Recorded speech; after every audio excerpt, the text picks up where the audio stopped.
আসসালামু আলাইকুম। কেমন আছেন সবাই? আশা করি আল্লাহর রহমতে সকলেই ভালো আছেন। অ্যাকাউন্টিং ফ্যামিলির হিসাব বিজ্ঞান ধারাবাহিক প্রক্রিয়ায় আজকে আমি আপনাদের সামনে আলোচনা করব একাদশ দ্বাদশ শ্রেণী হিসাব বিজ্ঞান প্রথম পত্রের দ্বিতীয় অধ্যায় নিয়ে। অধ্যায়টির নাম হচ্ছে হিসাবের বইসমূহ। এই হিসাবের বইসমূহ আমাদের সকলের জন্যই খুবই গুরুত্বপূর্ণ। এটি আশা করি সকলেই জানি, কারণ আমাদের এই অধ্যায় থেকে প্রতিটি পরীক্ষায় সৃজনশীল প্রশ্ন আসে। আর কোথায় থেকে সৃজনশীল প্রশ্ন আসে তা নিয়ে আমি পূর্বের ভিডিওগুলোতে আলোচনা করছি। আজকে আমি আপনাদের সামনে এই অধ্যায়ের একটি গুরুত্বপূর্ণ বিষয় নিয়ে আলোচনা করব, যেটি সাধারণত আমরা অনেকে কি করতে পারি না, সঠিকভাবে সমাধান করতে পারি না। বিষয়টি হচ্ছে আমাদের খতিয়ান। আর খতিয়ানের যে অংশ নিয়ে আজকে আমি আপনাদের সামনে আলোচনা করব সেটা হচ্ছে সহকারী খতিয়ান। আমরা সকলে জানি খতিয়ান সাধারণত দুই ধরনের, একটি হচ্ছে সাধারণ খতিয়ান আর একটি হচ্ছে সহকারী খতিয়ান। আমরা সাধারণত সকলেই সাধারণ খতিয়ানটি প্রস্তুত করতে পারি, কিন্তু আমরা সহকারী খতিয়ানটি ভালোভাবে অর্থাৎ কিভাবে প্রস্তুত করতে হয় সে বিষয়টি জানি না। তো আজকের এই ভিডিওতে আমি আপনাদেরকে সহকারী খতিয়ান কিভাবে প্রস্তুত করতে হয় তা নিয়ে ইনশাআল্লাহ বিস্তারিত ধারণা দিব। সকলে ভিডিওটির প্রথম থেকে শেষ পর্যন্ত দেখার জন্য চেষ্টা করবেন। আশা করি আজকের পর থেকে আপনাদের সহকারী খতিয়ান নিয়ে আর কোনো প্রশ্ন থাকবে না। তো দেখেন, আমি আপনাদের জন্য এখানে সহকারী খতিয়ানের কিছু বিষয় এখানে লিখে রাখছি। এই বিষয়গুলো এখন আমি আপনাদেরকে বুঝিয়ে দিব। এরপরে আমি আপনাদের জন্য এখানে দুইটি উদাহরণ লিখে রাখছি। এই উদাহরণের সাহায্যে আমরা আপনাদেরকে সহকারী খতিয়ান কিভাবে প্রস্তুত করতে হয় সেই বিষয়টি কি করব, বুঝিয়ে দেওয়ার জন্য চেষ্টা করব। দেখেন, আমরা এখানে প্রথমে যেটি লিখছি সেটা হচ্ছে প্রতিটি দেনাদার ও পাওনাদারের জন্য প্রস্তুতকৃত খতিয়ানকে সহকারী খতিয়ান বলে। আপনারা এখানে খতিয়ানকে শব্দটা লিখে নেবেন, খতিয়ানকে, অর্থাৎ আপনি যদি প্রতিটি দেনাদার এবং পাওনাদারের জন্য যে হিসাবটি প্রস্তুত করবেন ওই হিসাবটাকে সাধারণত বলা হবে আপনার জন্য সহকারী খতিয়ান। দেখেন, আমরা এখানে খেয়াল করি প্রতিটি দেনাদার, এখানে আমি আপনাদের জন্য যে বিষয়টি এখানে বুঝতে বলবো আপনাদেরকে সেটি ভালো করে মনে রাখবেন। সেটি হচ্ছে প্রতিটি। প্রতিটি শব্দটি বলতে বোঝানো হচ্ছে আপনার হিসাবের ভিতরে, যে হিসাবের ভিতরে দেনাদার আমরা কথাটা লিখে ফেলি, অর্থাৎ মোট দেনাদার মোট পাওনাদার এই কথাটা আমরা লিখে ফেলি, অর্থাৎ আমি দেনাদার কাছ থেকে কত পাই এবং পাওনাদারকে আমি কত টাকা দিব। এই যে আমরা মোট দেনাদার এবং পাওনাদার কথাটা বলি, এগুলো সাধারণত আমাদের সাধারণ খতিয়ানে যায়। কিন্তু আপনাকে যদি বলে যে আপনি স্বতন্ত্রভাবে, অর্থাৎ একজন দেনাদারের কাছ থেকে এবং একজন পাওনাদার আপনার থেকে কত পায়, ওই স্বতন্ত্রভাবে যদি আপনাকে এমন হিসাব প্রস্তুত করতে বলে, ওই হিসাবগুলোকে সাধারণত বলা হবে সহকারী খতিয়ান, অর্থাৎ ওইগুলোই সহকারী খতিয়ানের ভিতরে যাবে। দেখেন, উদাহরণ খেয়াল করলে আপনি এখানে বুঝতে পারবেন। ক্রয় জাবেদা, আমরা সকলে জানি সাধারণত ক্রয় জাবেদা আমাদের কিভাবে প্রস্তুত করতে হয়। তো দেখেন, আমরা এখানে ক্রয় জাবেদা যখন প্রস্তুত করব তখন লিখব ক্রয় হিসাব ডেবিট, পাওনাদার হিসাব ক্রেডিট। আমরা সকলে জানি ক্রয় জাবেদার ভিতরে আমাদের কিভাবে লিখতে হয়, অর্থাৎ গড় করতে হবে তারিখ, ক্রেডিট হিসাব কাজ, শর্ত, চালান নাম্বার, সূত্র, ক্রয় হিসাব ডেবিট, পাওনাদার হিসাব ক্রেডিট। এখন আপনাকে আমি যদি প্রশ্ন করি যে এখানে কয়জন পাওনাদার কে আমি বুঝাইছি, এখানে কি আমি একজন পাওনাদারকে বুঝাইছি নাকি অনেকগুলো পাওনাদারকে বুঝাইছি, এখানে আপনাদেরকে যে সে বিষয়টি বুঝতে হবে। দেখেন, এখানে কিন্তু আমি অনেকগুলো পাওনাদারকে বুঝেছি। তাহলে এখানে কিন্তু আপনাকে যদি বলা হয় যে পাওনাদার হিসাব প্রস্তুত করো, তখন আপনি যে পাওনাদার হিসাব প্রস্তুত করবেন সেটা হচ্ছে আপনার জন্য সাধারণ খতিয়ান। কিন্তু আপনাকে যদি প্রশ্নের ভিতরে এমন বলে দেয় যে সহকারী খতিয়ান প্রস্তুত করো, তখন আপনি কোন জিনিস নিয়ে সহকারী খতিয়ান প্রস্তুত করবেন। দেখেন, এখানে আমরা সকলে জানি এই পাওনাদারের ভিতরে কিন্তু আমাদের একজন পাওনাদারকে আমরা বুঝাইনি, আমরা কিন্তু এখানে অনেকগুলো পাওনাদারকে বুঝাইছি। অর্থাৎ পাওনাদার হিসাবের ভিতরে আমাদের যেটি আছে সেটা হচ্ছে এখানে কিন্তু আমরা অনেকগুলো পাওনাদারকে বুঝেছি। যার কারণে আমরা যখন সহকারী খতিয়ান করতে যাব তখন কিন্তু আমরা কখনোই পাওনাদার হিসাব দিয়ে কি করব না, পাওনাদার হিসাব প্রস্তুত করব না। আমরা প্রস্তুত করব এখানে পাওনাদারের স্বতন্ত্র হিসাবগুলো। পাওনাদারের স্বতন্ত্র হিসাব কি কি, অর্থাৎ প্রত্যেকটি এখানে কতজন পাওনাদার আছে ওই পাওনাদারগুলোর প্রত্যেকটির জন্য আলাদা আলাদা করে আপনি যে খতিয়ান প্রস্তুত করবেন তাই হচ্ছে আপনার জন্য সহকারী খতিয়ান। যেমন আমাদের এখানে খেয়াল করেন, পাওনাদার হিসাব আমরা এখানে লিখছি, যেহেতু আমাদের এই অঙ্কের ভিতরে অর্থাৎ ক্রয় জাবেদার ভিতরে এখানে পাওনাদার কয়জন, পাওনাদার হচ্ছে আমাদের কাজল এন্টারপ্রাইজ এবং মনিকা ট্রেডার্স। এই যে আমাদের দুইজন পাওনাদার আছে, এই দুইজন পাওনাদারের জন্য, প্রতিটি পাওনাদারের জন্য এখন যে আমরা আলাদা আলাদা করে খতিয়ান প্রস্তুত করব, ওই খতিয়ানকে সাধারণত আমরা বলে থাকি সহকারী খতিয়ান। সেজন্য আমরা এখানে বলছি প্রতিটি দেনাদার বা পাওনাদার, অর্থাৎ প্রত্যেকটি পাওনাদার বা দেনাদারের জন্য। দেখেন, দেনাদার কিভাবে বুঝবেন, এখানে দেনাদার হিসেবে আমরা লিখছি এখানে ডেবিট দিকে। এখানে দেনাদার কিন্তু একাধিক দেনাদার আছে, এটা আপনার সাধারণ খতিয়ানে প্রস্তুত করবেন। কিন্তু আপনাকে প্রশ্নের ভিতরে যদি বলে সহকারী খতিয়ান প্রস্তুত করতে, তাহলে আপনাকে মনে রাখতে হবে দেনাদারের স্বতন্ত্র হিসাব, অর্থাৎ প্রতিটি দেনাদারের জন্য আপনাকে খতিয়ান প্রস্তুত করতে হবে। যেমন প্রতিটি দেনাদার, এখানে কিন্তু কয়জন দেনাদার আছে? এখানে 2 জন দেনাদার আমরা এখানে লিখে ফেলছি। দেখেন ক্রয় বিক্রয় জাবেদার ভিতরে। তা হচ্ছে রাজীব স্টোরস আর একটা হচ্ছে রাকিব ট্রেডার্স। এই যে আমাদের 2 জন দেনাদার আছে, এই 2 জন দেনাদারের জন্য এখন আমরা আলাদা, আলাদা করে যে খতিয়ান প্রস্তুত করব তাই হচ্ছে আমাদের জন্য সহকারী খতিয়ান। আশা করি আপনারা এই বিষয়টি বুঝতে পারছেন। সেজন্য আমরা এখানে মনে রাখবো প্রতিটি দেনাদার বা পাওনাদারের জন্য প্রস্তুতকৃত খতিয়ানকে সহকারী খতিয়ান বলে। এই বিষয়টি আপনাদেরকে একটু ভালো করে মনে রাখতে হবে। অর্থাৎ প্রতিটি দেনাদার এবং প্রতিটি পাওনাদারের জন্য, অর্থাৎ তাদের দেনাদার যেটি আছে, মোট দেনাদার এবং মোট পাওনাদার, এদের থেকে আমরা যখন স্বতন্ত্র বা আলাদা আলাদাভাবে প্রতিটি দেনাদারের জন্য খতিয়ান প্রস্তুত করব, তখন ওই খতিয়ানকে আমরা সহকারী খতিয়ান বলবো। তো দেখেন এখানে আমি আরেকটা জিনিস লিখে রাখছি, সেটা হচ্ছে বিশেষ জাবেদা। যেমন ক্রয় জাবেদা, বিক্রয় জাবেদা, ক্রয় ফেরত এবং বিক্রয় ফেরত থেকে সহকারী খতিয়ান প্রস্তুত করা হয়। দেখেন আপনাকে যখনই প্রশ্নের ভিতরে খ নাম্বারে বলবে ক্রয় জাবেদা প্রস্তুত করো, আবার বলতে পারে বিক্রয় জাবেদা প্রস্তুত করো, অথবা বলতে পারে ক্রয় ফেরত অথবা বিক্রয় ফেরত বলতে পারে, তখনই আপনি ধরে নেবেন আপনাকে গ নাম্বারে তারা বলবে সহকারী খতিয়ান প্রস্তুত করতে। কারণ আমরা সহকারী খতিয়ান প্রস্তুত করি ক্রয় জাবেদা, বিক্রয় জাবেদা বা ক্রয় ফেরত, বিক্রয় ফেরত জাবেদা থেকে। এই বিষয়টি মনে রাখতে হবে আপনাদেরকে। দেখেন আমি আপনাদের জন্য এখানে 2টি উদাহরণ লিখে রাখছি। একটি হচ্ছে আমাদের ক্রয় জাবেদা আর একটি হচ্ছে আমাদের বিক্রয় জাবেদা। অর্থাৎ ক্রয় জাবেদা এবং বিক্রয় জাবেদা থেকে কিভাবে আমরা সহকারী খতিয়ান প্রস্তুত করতে পারি। তো আমরা সকলে জানি ক্রয় জাবেদার ঘর কিভাবে করতে হয়। তারিখ, ক্রেডিট হিসাব খাত, শর্ত, চালান নাম্বার, সূত্র, এরপর হচ্ছে ক্রয় হিসাব ডেবিট, পাওনাদার হিসাব ক্রেডিট। এভাবে আমরা ক্রয় জাবেদা করতে হয়। অর্থাৎ এটি আমি পূর্বের ভিডিও আপনাদেরকে দেখিয়ে দিয়েছি। দেখেন আমরা এখানে 2 জন পাওনাদার পাই। একজন হচ্ছে আমাদের কাজল এন্টারপ্রাইজ আর একটা হচ্ছে মনিকা ট্রেডার্স।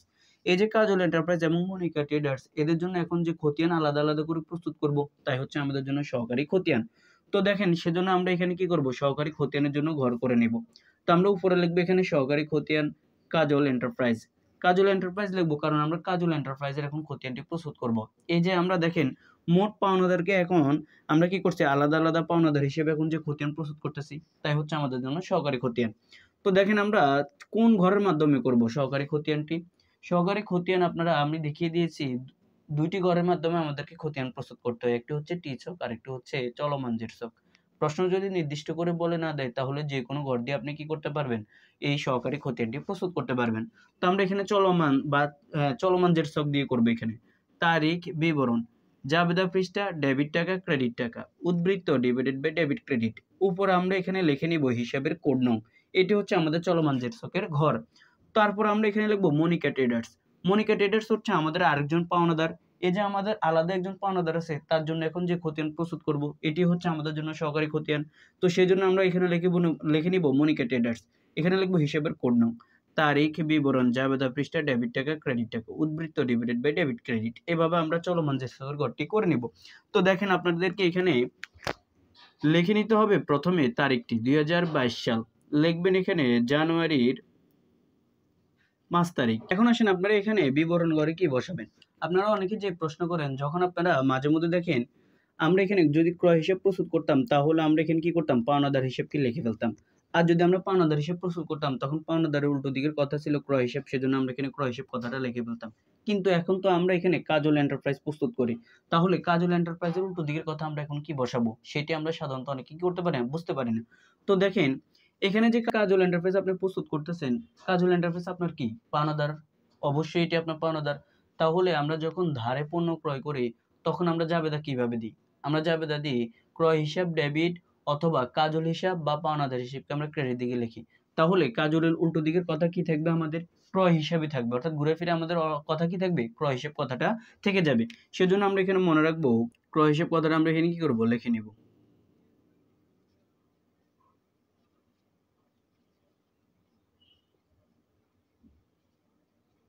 এই কথাটা আমরা এখানে লিখে নিব। তো ক্রয় হিসেবের টাকা আমরা এখানে কত টাকা বসাবো, আপনি কোন এন্টারপ্রাইজ প্রস্তুত করতেছেন, কাজল এন্টারপ্রাইজ। এখানে আছে আমাদের 2 জন দেনাদার পাওনাদার, একজন হচ্ছে কাজল এন্টারপ্রাইজ আর একটা হচ্ছে মনিকা ট্রেডার্স, দুজনে আমাদের পাওনাদার।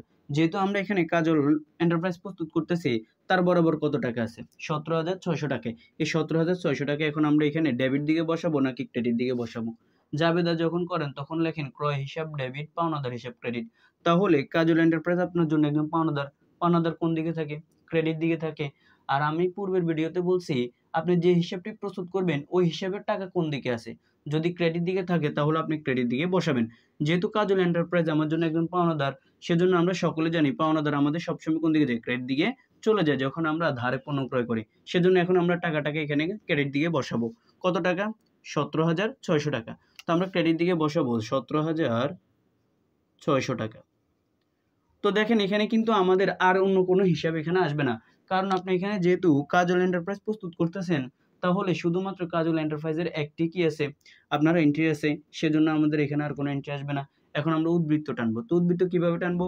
উদ্বৃত্তের ঘরে দেখেন আপনার এখানে প্রথমে টাকা কোন দিকে আছে, ক্রেডিট দিকে আছে, তাহলে আপনার প্রথমে ক্রেডিট উদ্বৃত্তটা বের হবে। তো আমরা উদ্বৃত্তের ঘরে ডেবিট আর ক্রেডিটের আমরা ক্রেডিট দিকে লিখে ফেলবো 17,600 টাকা। আশা করি আপনারা এই জিনিসটি বুঝতে পারছেন কিভাবে আমাদেরকে সহকারী খতিয়ানটি প্রস্তুত করতে হয়। এখন আসি ট্রেডার্স। তো আপনারা এখানে লিখে ফেলবেন প্রথমে 2022 জানুয়ারির 10 তারিখ। দেখেন এখানে জানুয়ারি 10 তারিখে, সেজন্য আমরা উল্টো দিকের কথা কি লিখবো? ক্রয় হিসেব লিখবো। আর পাওনাদারের উল্টো দিকের কথা কি থাকে? ক্রয় হিসেব থাকে। সেজন্য আমরা এখানে লিখে বলবো ক্রয় হিসাব। এই কথাটি আমরা এখানে কি করবো? লিখে নিব। তো দেখেন কত টাকা বসাবো আছে তার 12,300 টাকা। সেজন্য আমরা এখানে 12,300 টাকা বসাবো। তো কোন দিকে বসাবো? অবশ্যই আমরা এখানে ক্রেডিট দিকে বসাবো। এই 12,300 টাকা আমরা ক্রেডিট দিকে বসিয়ে দেব। তো সেজন্য আমরা এখানে লিখবো 12,300 টাকা। এই 12,300 টাকা আমরা ক্রেডিট দিকে লিখে ফেলবো। এরপর আমাদের কিন্তু অন্য কোনো এন্ট্রি এখানে আসবে না, সেজন্য আমরা উদ্বৃত্ত টেনে নেব ক্রেডিট দিকে 12,300 টাকা। এই 300 টাকাই হচ্ছে আমাদের জন্য 12,300 টাকাই হচ্ছে আমাদের জন্য ক্রেডিট উদ্বৃত্ত। এটি হচ্ছে আমাদের মনিকা ট্রেডার্সের অর্থাৎ পাওনাদারের উদ্বৃত্ত। এরপরে আমাদের কাজল এন্টারপ্রাইজের পাওনাদারের উদ্বৃত্ত কত? 17,600 টাকা। এভাবে আমাদেরকে সাধারণত সহকারী খতিয়ানটি প্রস্তুত করতে হয়। তো এখন আমি আপনাদেরকে দেখিয়ে দিব বিক্রয় জাবেদা। এই বিক্রয় জাবেদা দিয়ে কিভাবে আমাদেরকে সহকারী খতিয়ান প্রস্তুত করতে বলে। তো এখন আমি আপনাদেরকে কিভাবে বিক্রয় জাবেদার মাধ্যমে সহকারী খতিয়ান প্রস্তুত করতে হয় সে বিষয়টি বুঝিয়ে দিব। তো দেখেন আমি এখানে আপনাদের জন্য একটি উদাহরণ লিখে রাখছি বিক্রয় জাবেদা দিয়ে। তো বিক্রয় জাবেদা কিভাবে প্রস্তুত করতে হয় আশা করি সকলেই জানি। দেখেন তারিখ ডেবিট হিসাব খাত, চালান নাম্বার, সূত্র, এরপরে দেনাদার হিসাব ডেবিট, বিক্রয় হিসাব ক্রেডিট। আমরা এখানে ধরে নিয়েছি আমাদের দুজন দেনাদার আছে। কে কে? সেটা হচ্ছে আমাদের রাজীব স্টোরস আর একটা হচ্ছে রাকিব ট্রেডার্স। এই দুজন দেনাদার। দেখেন আপনাদেরকে যদি কখনো বলে সাধারণ খতিয়ান প্রস্তুত করতে, তখন আপনারা দেনাদার হিসাব এবং বিক্রয় হিসাব প্রস্তুত করবেন। কিন্তু প্রশ্নের ভিতরে যদি সহকারী খতিয়ান প্রস্তুত করতে বলে, তাহলে আশা করি আপনারা এখন বুঝতেই পারছেন কাকে নিয়ে আমরা কি করব? খতিয়ান প্রস্তুত করব। সেটা হচ্ছে রাজীব স্টোরস এবং রাকিব ট্রেডার্স। এই দুজন ব্যক্তিরই এখন আমরা কি করব? আলাদা আলাদা করে যে খতিয়ান প্রস্তুত করব তাই হচ্ছে সহকারী খতিয়ান। তো দেখেন আমরা এখানে লিখে নিব সহকারী খতিয়ান এবং রাজীব স্টোরস, এই কথাটি আমরা এখানে লিখে নিব। এরপর আমরা এখানে লিখবো রাকিব ট্রেডার্স, কারণ আমাদের দুজন দেনাদার আছে। এই দুজন দেনাদারকে নিয়ে আমরা কি করব? সহকারী খতিয়ানটি প্রস্তুত করব। তো কোন ঘরের মাধ্যমে করব? চলমান জের ছক নাকি আমরা টি ছক? অবশ্যই আপনি প্রশ্নের ভিতরে যদি বলে দেয় তাহলে তা অনুযায়ী করবেন, আর যদি না বলে তাহলে নিজের ইচ্ছা মতো করে নিতে পারেন। আমরা এখানে চলমান জের ছকের মাধ্যমে করে নেব তারিখ বিবরণ, জাবেদা পৃষ্ঠা ডেবিট টাকা ক্রেডিট টাকা, উদ্বৃত্ত ডিবিটেড বাই ডেবিট ক্রেডিট। এরপর আমরা এখানে গড় করব তারিখ বিবরণ, জাবেদা পৃষ্ঠা ডেবিট টাকা ক্রেডিট টাকা, উদ্বৃত্ত ডিবিটেড বাই ডেবিট ক্রেডিট। উপর আমরা গড় করব হিসাবের কোড নং। এখানে অবশ্যই হিসাবের কোড নং কথাটি লিখে নেবেন। এরপরে দেখেন আমরা যেহেতু এখানে রাজীব স্টোরস করতেছি, তাহলে আমরা এখানে প্রথমে লিখে নিব 2022, এই কথাটি আমরা এখানে লিখে নিব। তো কত তারিখ? ডিসেম্বর 10 তারিখ। তো সেজন্য এখানে লিখব ডিসেম্বর 10, এই কথাটি আমরা এখানে লিখে নিব ডিসে 10। এটি লেখার পরে দেখেন আমরা এখানে কোন কথাটা লিখব। দেখেন রাজীব স্টোরস, এটি কি আমার জন্য দেনাদার না? কারণ আমরা বিক্রয় জাবেদা যখন করি তখন জাবেদাদি দেনাদার হিসাব ডেবিট, বিক্রয় হিসাব ক্রেডিট। তাহলে আমাদেরকে মনে রাখতে হবে এখানে রাজীব স্টোরস উনি আমার একজন কি? দেনাদার। তাহলে আমরা সকলে জানি দেনাদার উল্টো দিকের কথা কি থাকে? বিক্রয় হিসাব। সেজন্য আপনি এখানে নিঃসন্দেহে লিখে নেবেন বিক্রয় হিসাব কথাটা। এটি লেখার পরে এখন আসেন আমরা কত টাকা বসাবো এবং কোন দিকে বসাবো। আমরা এখানে ডেবিট দিকে টাকা বসাবো। কারণ কেন? দেখেন আপনি রাজীব স্টোরস তৈরি করতেছেন, অর্থাৎ রাজীব স্টোরসের হিসাব তৈরি করতেছেন, খতিয়ান প্রস্তুত করতেছেন। তাহলে রাজীব স্টোরস আপনার জন্য একজন দেনাদার, আর দেনাদার কোন দিকে থাকে? ডেবিট দিকে থাকে। সেজন্য আমরা টাকাটা ডেবিট দিকে বসাবো। তো কত টাকা? রাজীব স্টোরসের টাকা হচ্ছে আমাদের 25,460 টাকা। সেজন্য আমরা এখানে 25,460 টাকা আমরা এখানে বসিয়ে দিব। 25,460 টাকা এটি আমরা ডেবিট দিকে বসিয়ে দেব। এটি ছিল সাধারণত আমাদের কিভাবে সহকারী খতিয়ানের স্বতন্ত্র হিসাবে টাকা বসাতে হয়। এরপর আমাদেরকে উদ্বৃত্তের ঘরে টাকা বের করতে হবে। তো দেখেন এখানে টাকা কোন দিকে আছে, ডেবিট দিকে আছে, সেজন্য আমাদের উদ্বৃত্ত করে যে টাকা বের হবে তাও আমাদের ডেবিট দিকে চলে আসবে। এটি আমরা ডেবিট দিকে বসাবো 25,460 টাকা। এটি হচ্ছে সাধারণত আমাদের দেনাদারের সহকারী খতিয়ান প্রস্তুত।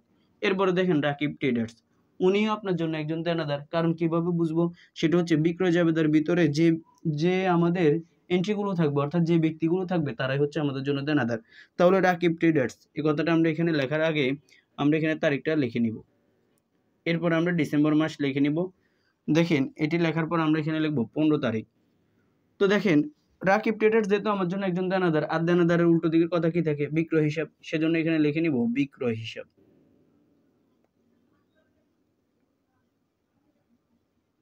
এই বিক্রয় হিসাব কথাটা আমরা এখানে কি করব, লিখে নিব। তো দেখেন এখানে বিক্রয় হিসাব লেখার পরে এখন আমরা টাকা কত বসাবো, টাকা বসাবো রাকিব ট্রেডার্স বরাবর কত আছে, 17,240 টাকা। এটা হচ্ছে আমাদের জন্য রাকিব ট্রেডার্স অর্থাৎ দেনাদারের টাকার পরিমাণ। তো সেজন্য আমরা এখানে লিখে নিব ডেবিট দিকে 17,240 টাকা। ডেবিট দিকে কেন লিখবো, কারণ রাকিব ট্রেডার্স আপনার জন্য দেনাদার, আর দেনাদার কোন দিকে থাকে, দেনাদার সবসময় ডেবিট দিকে থাকে। সেজন্য আমরা এখানে ডেবিট দিকে 17,240 টাকা এটি লিখে নিব। এটি লেখার পরে এখন আমাদের আর কোনো দেনাদার এখানে যেতে আসবে না, আমরা এখন উদ্বৃত্ত টেনে নিব। উদ্বৃত্তের ঘরে ডেবিট ক্রেডিট কথাটা লেখার পরে দেখেন আমরা এখানে ডেবিট দিকে বসাবো 17,240 টাকা, কারণ আমাদের এখানে ডেবিট উদ্বৃত্ত বের হবে। আমাদের রাকিব ট্রেডার্স উনি আমাদের জন্য একজন দেনাদার, এবং রাজীব স্টোর্স উনি আমাদের জন্য একজন দেনাদারগুলোর আমাদের সবসময় ডেবিট উদ্বৃত্ত বের হবে। তো আপনারা এখানে আশা করি বুঝতে পারছেন কিভাবে সহকারী খতিয়ানটি প্রস্তুত করতে হয়। যখনই আপনাদেরকে বলবে দেনাদার হিসাব বা বিক্রয় হিসাব প্রস্তুত করতে, তখন আপনারা ধরে নেবেন এটা হচ্ছে আপনাদের জন্য সাধারণ খতিয়ান। কিন্তু আপনাদেরকে যদি বলে সহকারী খতিয়ান, তাহলে আপনারা এই দেনাদারের ভিতরে কতজন দেনাদার আছে তাদের প্রত্যেকের জন্য আলাদা আলাদা করে যে খতিয়ান প্রস্তুত করবেন, তাই হচ্ছে আপনার জন্য সহকারী খতিয়ান। আর টাকাটার দিকে আপনাদেরকে অবশ্যই মনোযোগ দিতে হবে। এখানে যে 42,700 টাকা আছে, এই 42,700 টাকা কিন্তু আপনি দেনাদার বরাবর বসাতে পারবেন, 42,700 টাকা। কিন্তু আপনাকে যখনই বলবে যে মানে রাজীব স্টোর্স এবং রাকিব ট্রেডার্স এদের জন্য আপনাকে খতিয়ান প্রস্তুত করতে বলবে বা সহকারী খতিয়ান প্রস্তুত করতে বলবে, তখন সহকারী খতিয়ানের ভিতরে আপনি ব্যক্তির কত টাকা, অর্থাৎ দেনাদার আমাদের রাজীব ট্রেডার্সের কত টাকা তা আপনাদেরকে বসাতে হবে, এবং রাকিব ট্রেডার্সের কত টাকা তা আপনাদেরকে বসাতে হবে। অর্থাৎ রাজীব স্টোর্স এবং রাকিব স্টোর্সের যে আলাদা আলাদা টাকা আছে তা আপনাদেরকে এখানে বসাতে হবে। ভালো করে এই জিনিসগুলো একটু মনে রাখবেন। তো আশা করি আপনারা কিভাবে সহকারী খতিয়ান প্রস্তুত করতে হয় বিষয়টি বুঝতে পারছেন। যদি কোথাও বুঝতে সমস্যা থাকে তাহলে অবশ্যই আমাদেরকে কমেন্ট করে জানাতে পারবেন। আর ভিডিওটি আপনাদের যদি ভালো লাগে তাহলে অবশ্যই আপনার বন্ধুদের মধ্যে শেয়ার করে আমাদের চ্যানেলটিকে সাবস্ক্রাইব করে আমাদের পাশে থাকবেন। সকলেই ভালো থাকবেন। আসসালামু আলাইকুম।